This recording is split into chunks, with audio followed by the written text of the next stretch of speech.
Una cella di 9 metri quadrati con una capienza per una persona, occupata invece da tre, con tossicodipendenti insieme a persone con disturbi mentali e poi detenuti che dormono nei corridoi, sulle brandine, perché nelle celle posto non ce n'è.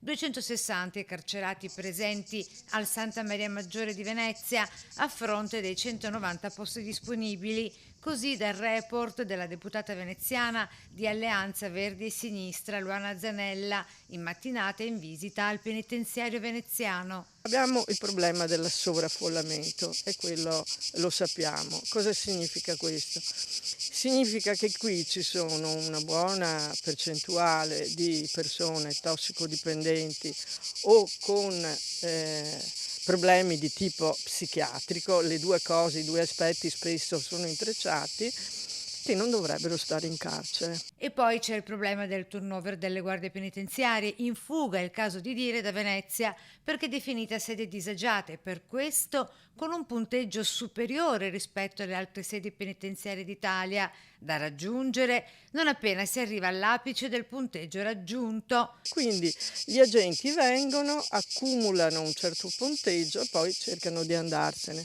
E poi i tanti troppi suicidi, oltre 55 da inizio anno qui a Venezia, l'ultimo il 14 luglio scorso. L'aria condizionata che non c'è, con temperature più che torride, occorre, dice la deputata veneziana, una modifica alla riforma Nordio. Così l'onorevole Zanella la chiederà di rientrare a Roma. Tra i punti lo sconto di pene ai cosiddetti detenuti fragili, con le cure al posto del carcere per tossicodipendenti e psichiatrici. E quindi insomma diciamo che dal mio punto di vista ho elementi importanti per intervenire la prossima settimana quando ci sarà presentato il decreto Nordio.